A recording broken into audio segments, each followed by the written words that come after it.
Um, this thing seems to be running here. Tom, what's going on in Haiti right now? Uh, Not enough. I guess there should be all kinds of things happening with the removal of the rubble and trying to um, provide housing for people, trying to provide medical care, but it's all still very disorganized. And in fact, I came back the second time more discouraged than the first time. The first time I came back, I thought seemed like there was so much energy down there, so many people coming in to help, and so many things happening.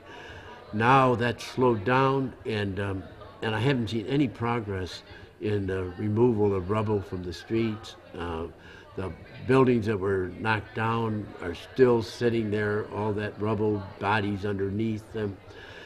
And what's even more discouraging is that the trash is piling up, garbage is piling up, and sewage too. And this is going to cause tremendous problems if they don't find a way to clear out the garbage, the sewage. Uh, there's going to be infectious diseases, cholera especially will develop, and that will take the lives of many, many more people. So I hope that somehow the international community, I would expect under the direction of the United Nations, would try to organize the situation better, try to make sure that housing was provided for the people, not have them continue to live on the streets the way they are, and that the more organized medical care could happen, and that kids could get back to school. None of that is happening yet.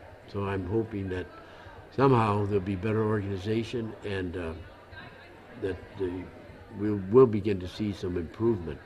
It seems to me to have deteriorated from the first time I was there.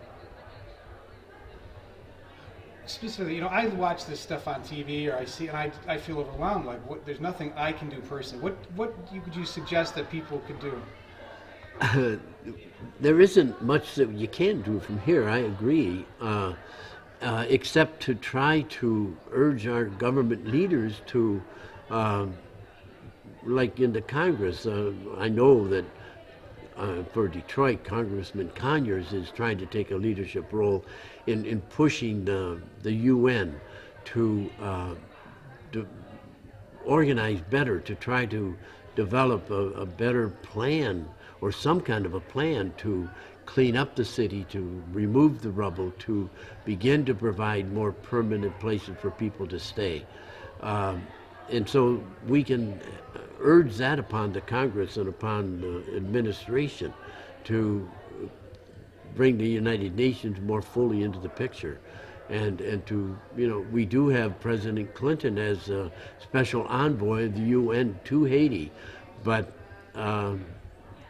I don't see much happening out of that.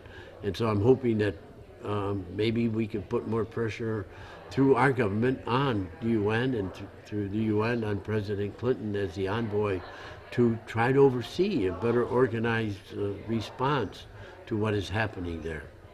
And then, of course, it's still possible for people to support the people of Haiti through prayer and through a sense of concern and a continued awareness that they don't feel that they're forgotten and that nobody in the world is caring about them any longer.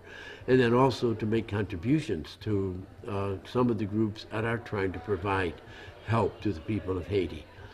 So those are the things that I think people can do. Is there something you want to say? I mean, what about? And this is the last question.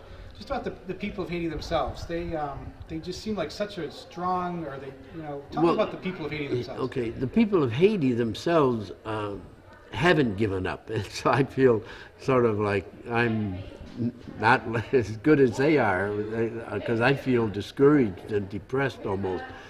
They're still determined that they're going to make something good come out of all this. And they inspire me when I go there because they have such a deep personal relationship with God. They have deep faith. And to me, that faith is reflected in their ability to pray, to sing hymns so readily, and to, in a sense, be in touch with God that way. And they have gone through so much in their history. This is one more devastating setback for them, but they have hope and they are determined they'll come out of this stronger and better than they were before. So I guess we have to learn from them. I have to learn from them, and try to develop a greater sense of hope and real trust in God that somehow good can come from it.